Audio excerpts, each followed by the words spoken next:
Thanks for coming out, everybody. First of all,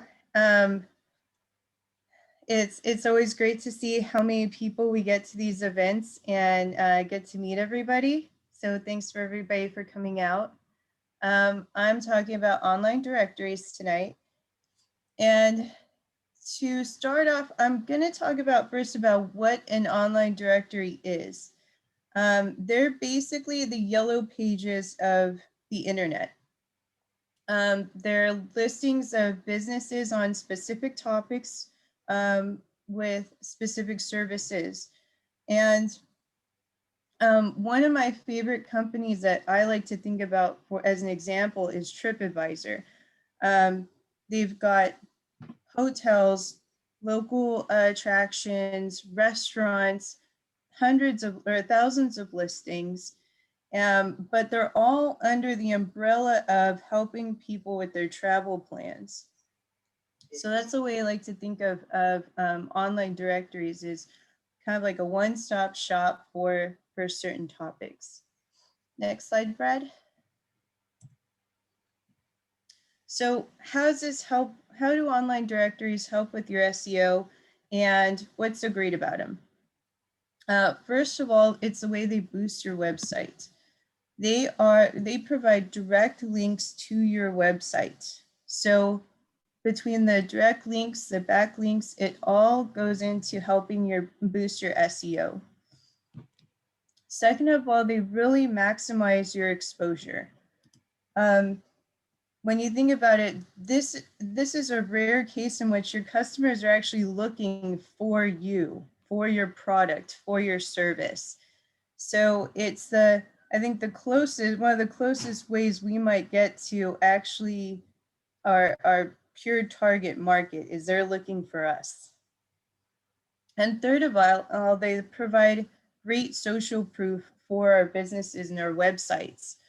I mentioned TripAdvisor before. I'm actually in love with it right now because I use it a lot for one of our clients that owns Wild Plum Cafe.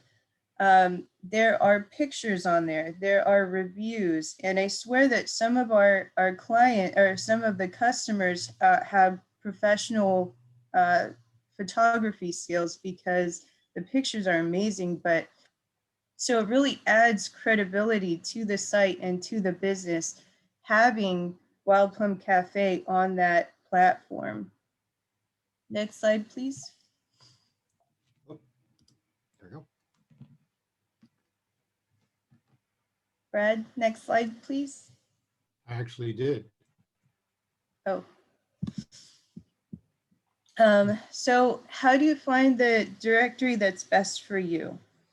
And the simple answer is, the simple answer is your due diligence. Even a directory as well known as TripAdvisor, their process for rankings have boundaries, have updates, have certain limitations to them. So it's always good to know is to do your actual research behind it, to see what works best for your business in particular and your marketing strategy. So, so there's a couple of ways, really easy, really simple ways in which you can go through and find the best one for your particular business. Next slide. And the easiest number one way is look at your competitors. If I want to find a local competitor for Wild Plum, I'm going to look for restaurants in Monterey, and it's going to come up with these multiple sites that they're on. So it gives me a chance to not only see what directories they're on, but also how they're using them. What different strategies are they using on the different directories and platforms, and how can they work for me? Next slide, please. Another way is similar to the way we find our own businesses, our keyword strategies.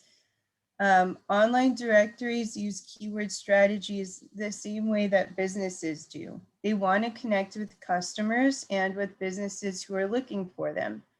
So by typing in restaurants in Monterey, you come up with Yelp, you come up with Open Table, TripAdvisor. I think Brad and I were counting how many directories came up before actual restaurants the other day. And I think there were close to a dozen on there before it even got to a restaurant listing. So those are great places to get started. Next slide, please. So with that, we have to look into also how do you go through and actually find the best one for you? How do you go through there? And as you're doing your research, number one is just like updating your website. You want to make sure that the information on there is correct. It's not outdated, that the directories are easy to navigate, because if you look at the perspective of the customer, if they don't want to spend time on the directory site, they're not going to take the time on there to look for your business as well. They're going to go elsewhere. Another thing to take into consideration when listing your business on a directory is to find one specific to your business. We're talking about how to boost your SEO in this discussion, in this presentation, but by finding the wrong directories, very general directories that aren't necessarily linked to your business and your industry and your target market, Google can actually,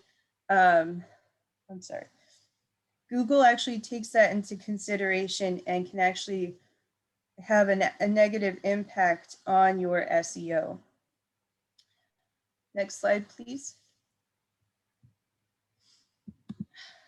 And lastly, is check your results from your listing.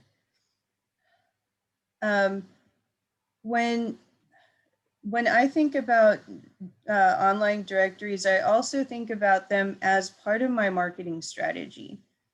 You're spending a lot of time making sure that your information is up to date on these directories. You've done your research. So now it's time to make sure that they're actually driving traffic to your website, actually giving you the results, getting you the target market and customers that you're looking for. If you're not getting that traffic, if you're not getting those customers, then it's time to either reevaluate what kind of directory you have your listing on, or it's time to reevaluate possibly how you're using the directory and if you're using it to your full potential. So that about does it for the presentation, but we do encourage you, for any of you who have businesses or know of listings that have worked out great for you, if you could please put those in chat, maybe with the links if you have them, and a small description of the directory and how it's been helpful. We'd really appreciate it. Very cool. Thank you very much, Bridget, for that great tip of the month. I build on that with saying that what's becoming clear is that having a strong presence on the internet now requires your participation in a pretty wide variety of different platforms, including, of course, your website. Of course, the usual social media, and Facebook and Instagram are still the big two, or business to business is still LinkedIn, but TikTok is coming up, and others are important also. But being part of things like directories, you need to be on Google My Business, especially if you're a location-based business. Being on Google My Business, I'll show you some examples later where really you want to be on Google My Business. And you need to have your website connected into the Google Search console. That also will help your SEO. So the game is to have a widespread presence on the internet these days.